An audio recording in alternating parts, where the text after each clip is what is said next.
A ironia, o sarcasmo com que ele conta, com que ele escreve o Passaporte é incrível. Isso foi a sua escolha, assim, você só podia lidar com esse momento através da ironia, do sarcasmo. Porque a situação atual dá muita raiva, né? E dá muito inconformismo, porque, voltando à tese da teoria conspiratória, de fato, a humanidade, a população foi subjugada, né? E assim, qual é o grande absurdo? É que foi subjugada não por uma ditadura, por um totalitarismo manifesto, né? Mas por um autoritarismo frouxo, doce, disfarçado, dissimulado, de ética, né? E a população, eu acho que dá pra gente dizer, a maioria caiu, e a gente hoje é presa desse estado de coisas.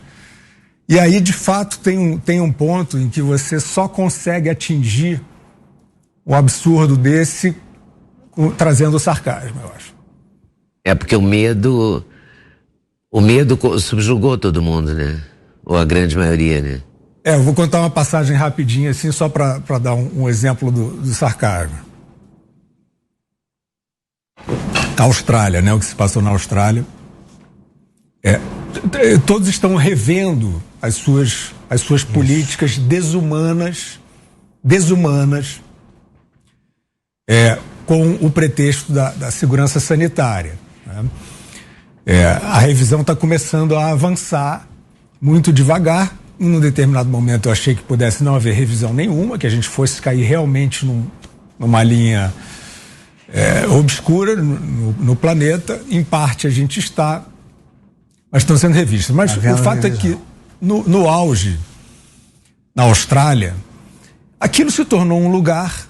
Eu acho que se o mundo não adoecer de vez, né, em termos morais, eu acho que isso vai ser retratado, representado como uma coisa abissal, porque um regime que, talvez a primeira vez na história, que um regime que não se diz autoritário, né? Tem alguns autoritarismos, o comunismo, né, que tem aquela coisa, não, igualdade, e aí tem aqueles autoritarismos brutos, mas assim, não é tão dissimulado quanto o que a gente passou. Então, na Austrália, enfim, teve aquele episódio que o Djokovic, que é o maior tenista do mundo, foi barrado lá, ficou preso, foi detido, foi assim um escândalo. E qual é o grande inconformismo que eu trago para o Passaporte 2030? Porque ficamos nós aqui e mais alguns falando disso, né? Pois não pode ser assim, isso é escandaloso, os direitos humanos e tal, e a gente vendo uma avalanche de consciências dóceis, né? Sei lá, amolecidas. Não, é isso aí, você que não sei o que lá, que é o truque do negócio.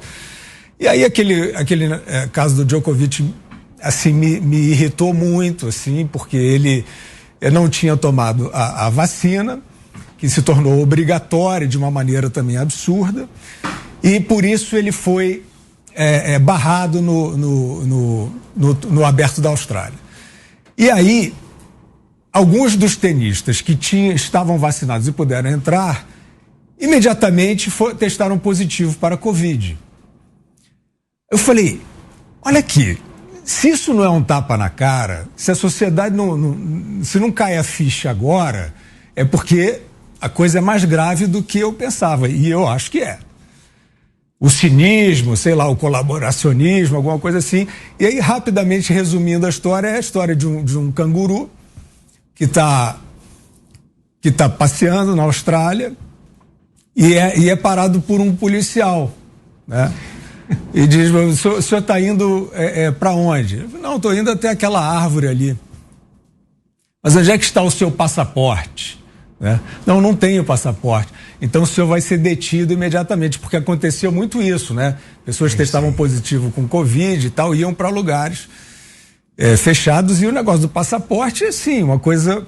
A gente viu os regimes em que esse tipo de coisa aconteceu. Ele foi um fenômeno mundial, Guilherme. Algum país conseguiu escapar disso? Todos os povos cederam? Olha, Augusto, eu acho que foi mundial, né? Mundial. Acho que ninguém escapou. E o desfecho da história do canguru é o seguinte: o canguru diz não tem passaporte, aí o policial diz não, mas você não pode circular sem passaporte. E aí o canguru disse, mas é porque eu sou um canguru. Aí o policial, tá, eu não tinha percebido. Mas mesmo assim, eu preciso saber, você tem que me dizer para onde você está indo. Que é uma coisa que a gente viveu, né? Né, para circular, etc e tal. E aí o canguru responde assim, eu cansei de viver na Austrália, eu tô indo pra Sérvia, que é o país do Djokovic. Então esse é o sarcasmo, né? Esse é o tom. É o tapa na cara de uma hipocrisia, né?